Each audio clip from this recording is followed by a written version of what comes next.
Good morning. Good morning, all of you beautiful people. And you know what I'm going to say. It is a beautiful day here in the Philippines. So won't you be my neighbor? Won't you be my neighbor? Yep, it's a good morning. I'm happy for this morning because you know what happens in just a little bit? In just a little bit, we're going to be getting in that truck and heading to the airport. Yeah. Goodbye, Nomicon. Goodbye, Las Conchas del Mar. We are heading to the airport.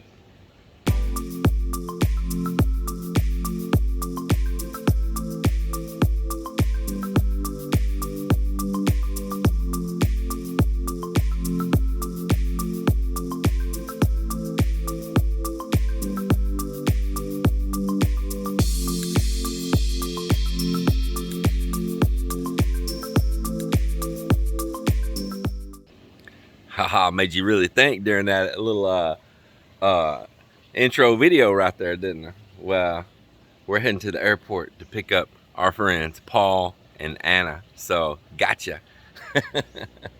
Yeah, our friends Paul and Anna are flying in, and they're the ones from Boston that some of you have been with us for a while. I know we have some new subscribers, so this lets you kind of be in the know. But the ones been with us for a while, you'll know that's our friends that fly down from Boston to Texas and spend time with us at the farm, and we go travel together with. Melinda is the one that hooked them up, put them two together, and they've been married for several years now. And they live or have a house right here in Tibawan as well, a little farm property, and Anna's got family there. But her and Paul, they have built the house, and they have bought more property as well. And they're coming in. They haven't been in a while because of everything that's happened in the world. Yesterday we had a nice visit from another couple. They're from down in San Joaquin. His wife, Rochelle, I believe is how you say her name, is from San Joaquin right down here. And actually she has the same family name as part of Melinda's family. It's Melinda's grandmother, her maiden name. And so Mok and Joel, a whole bunch of the family, that's part of that family here. And so they were really shocked to hear that name, because most likely that girl is related to Melinda. I say girl, she's a lady, she's a woman, you know, just terminology. But very, very nice couple, beautiful couple. And they brought us gifts from Saudi. He's working in Saudi, and she goes and stays with him there in Saudi. She's never been to the U.S. I tell you what, I really like them. Melinda said that she really also enjoyed them. Man, we just meet so many great couples. Just the day before, we had a nice couple here then, and that was also a very nice, enjoyable time. And the day before that, we had a young guy from Belgium in his mid-30s, and a girl was with him, but I don't think she's his girlfriend. I think they're just close friends. But she, I guess, runs around with him, shows him around or whatever. For several days in a row, each day we've had a guest here, and it was interesting to talk to that gentleman as well from Belgium. I hope that he gets a chance to come back out and spend some more time again, because he's got some questions and all for me that he's wanting to talk about, because he soon is hoping to have a build going on as well, and he's trying to locate some property right now as we speak. Tell you, I really enjoyed the vlog and all the great people we meet. And you know, I hate to say anybody over anyone else, but there's just been so many great people that we meet and we get to hang out with and we become friends with, and we've put together like a group, a community, that we've been having meetups that I don't video it. It's private. I ain't putting everybody on camera all the time. But for a while now, we've been having meetups, and either we meet up in the city, they come here to the house, or whatever the situation, and it's a whole group of expat couples and all, and I really enjoy it in the community that we create with that. And we all have something in common, and the age groups are all over the place. It's from guys in their 30s, I mean in their like mid 30s, all the way up, the people in their 80s or now, and everyone gets along. Everyone gets along. We all have a common thread. We love this country. We've got beautiful asawas. We're happy here.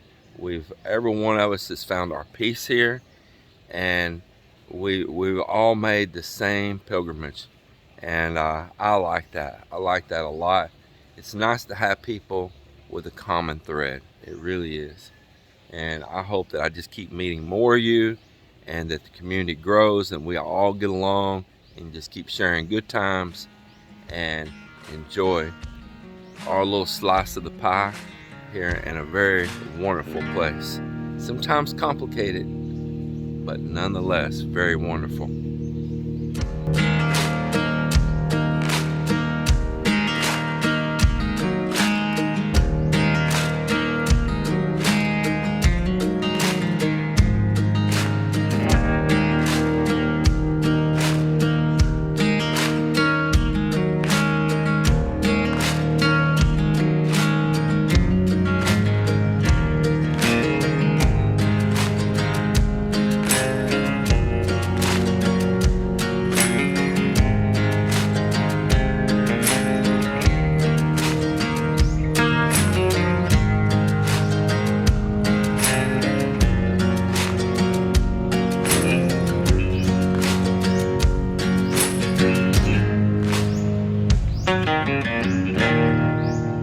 So yesterday when I was going through replying to some of you in the comment section, I ran across a comment that kind of struck me about the stainless steel railing on my house.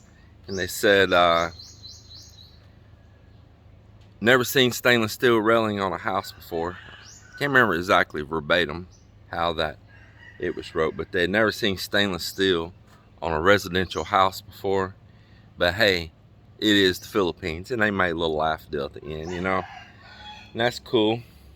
That's cool. That's cool. You're just probably trying to be lighthearted and joke, but I've got a couple others that was similar to those comments.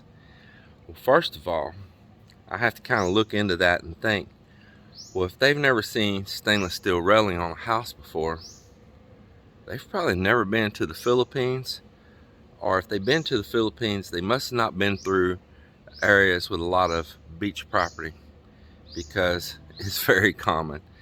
And not only is it common along the beach, but it's common in the city, and it's common in the Philippines. It's common through all of Southeast Asia, India. So also my time down in Miami and around Florida, different parts of Florida, Destin, Pensacola, Tampa Bay, Florida Keys, all around down there. Also stainless steel railing, but they just never paid attention. And now because of my build, it's kind of made them pay more attention because they're watching our channel, and they had never just paid attention to it in the past. So probably whenever they go out again now and they look around, they're going to start going, oh, there is a lot. So yeah, we only have a few choices right here by the beach. So some of the choices are concrete railing, concrete balusters and top rail and all that. It was a little bit more gaudy, visually impairing from those glass doors out to the beach, that you got to look through all that thick concrete railing to look out to the beach. I wanted something that was very visually easy to see out. So that was a rule out on the concrete, and it was going to look very old and classic, and my style home is modern with a little bit of classic tones. I designed it as a modern classic, but not that classic. That would have been an overload. So then the next choice is I could have used just regular old, what they call GI pipe. Now GI pipe is what my gates right here are made out of. And it takes a lot of maintenance. I tell you, every trip we're here, we end up putting sand in those, chipping off rust. Man, just scrape. So we'll start out with cleaning them. Then we start out with scraping all the loose rust flakes. And then we go to sanding. And this takes time and money.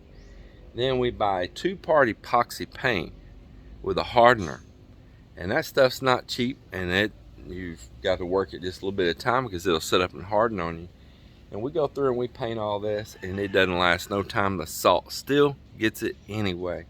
Let me show you here. Let me show you. Just have a little look-see. Let's go from the other side where the light's in our favor and let you look. You see all that swelling up, blistering, popping? You see that? Look at that. Look at all this. We cannot beat it out. Cannot beat it out.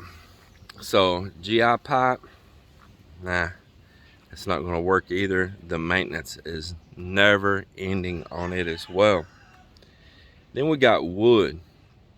Well, wood was going to be the same situation as the concrete. It was going to give it too much of a classic look, although I prefer to have the wood over the concrete, just tell you the truth. I guess that's the nature boy in me. But it's going to be an ongoing maintenance all the time. And you're going to have to buy an expensive wood, because general wood up there, you're going to get all these little creatures. Besides termites, there's other things that'll eat that up to a fine powder. What good is a railing when you go to lean on it and it just crumbles and you fall? Yeah, so that means, once again, always replacing it, always ongoing maintenance, having to put chemicals on it and treat it, the sun beating it up, the rain beating it up. Yeah, too much work. It's too much work, and you're going to repeat spending money again and again and again. So then, what was our next option? So we've looked at concrete, we've looked at wood, and we've looked at GI pipe, and then there was bamboo. Bamboo falls same as wood. Same as wood. It's going to give way. You can get that nice, thick, heavy bamboo that is nothing left hollow in it anymore. And you can do some pretty wicked, cool designs on it. I like that. It's pretty cool. But it's always an ongoing maintenance, especially right here by the beach. And I didn't want something that's forever hardcore maintenance like that and always having to replace pieces. Then it left me around to stainless steel. It is 304 stainless steel, not 316. Would have I liked to have 316? Of course I would. But was 316 available here? No, it wasn't. I could have had it shipped in for a huge additional cost, both in shipping and the cost of materials, which would have priced it right on out. Now, I was very particular of what 304, because of course you have some unscrupulous sellers and vendors that will sell you some junk and call it 304, and then you've got good 304, and you got different thicknesses of the 304 as well. So I went with the 1.5 millimeter, which was thicker. I mean, there's a bunch of stuff here they sell that is 0.5 and they use it. This is a higher grade 304. I can tell the difference in it. I can tell the difference between it and my neighbor's stainless steel, which ain't looking too good. And it wasn't looking too good from right when it was put in. I watched it all. Even the luster to it is different than this.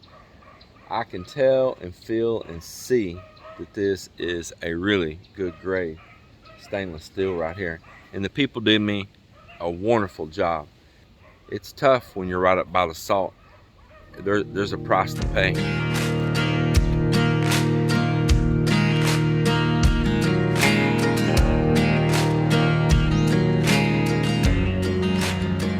So I've had other people in the comments here recently that maybe are also new to the channel and or have just forgot or just flat out missed it during my statements and stuff in the video through different episodes. And so what that is why is your house so big? So I'm going to explain this, and I'll turn the camera around here and let's have a look at it. So we'll start out right here in the front. Now, right there where you see that ugly little white wall and window there, that is my garage. That is a pass-through garage that goes all the way through, and there's a roll-up door in the front, and in the back of the house there's a roll-up door back there. And it's a deep garage, and it widens in the back a whole lot wider than it is here in the front. That, of course, I can take and park my vehicles inside. We have used that building a temporary makeshift wall in the front and a temporary makeshift wall in the door opening in the rear into an apartment that we stay here on the property while we build. And we took the cabinets and our furniture and stuff from our old home down the beach and set up in there, along with still my toolboxes and other things like that. And we live right there in that little apartment, which has been just fine for us. We don't have no separated bedrooms or nothing, so privacy becomes an issue sometimes, but nonetheless it's served us well.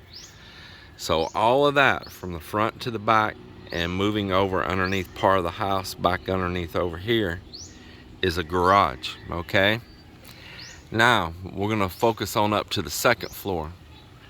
All that second floor right there, that is pretty much our house. Okay, that's it. That second floor right there, that's pretty much our house. In the middle right there, it goes up to a third floor. That's not really livable space. That is a foyer and staircase, and the top right there, about half of that going back into the depth of the house. And there is one single room up on that third floor roof deck, and it walks out onto the roof deck. So pretty much just our house is this second floor right here, right there. We go up these stairs, our front door is right there. There's a bedroom, a pantry, a kitchen, a dining room, a CR right there where that window's at, a foyer, a living room, another bedroom, a master bedroom with its own bath and a walk-in closet. And then there is a room that I can use just as a sitting space, or as another bedroom, or as an office, which is what I'm going to do up on that third floor in behind the foyer there. Now what's nice is that we did a flat concrete roof deck, so we can utilize all of that space up on our roof deck, just like our neighbors did as well, just like our neighbor did as well. And unlike our wonderful neighbors right here, Yoli and Mel, they have just a conventional roof, and see, they can't utilize that space up on top the same as we can. And as expensive as the real estate is here, you want to make as much usable space as you can.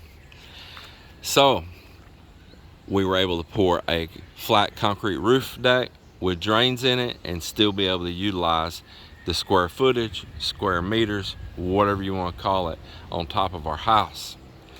So now let's go back down and address the ground floor. The original plans on this house, I was going to have all of that ground floor right there just open underneath. You would be able to come here and look right through out to the beach. But Mel and I changed that as we started to get into this build, because there was already a garage walls down this side. There's all that slab up above us right there. And we were already putting in tie beams, and with my building permit, they wanted a solid slab poured underneath the house. Well, it was just a matter of building a few more walls and creating some rooms there and making that into usable space then, instead of it just standing open and the salt air blowing all the way through. If I have a vehicle here parked in front and that monsoon-like weather's coming in, even underneath the house, it's going to form like a wind tunnel and just coat everything underneath in salt.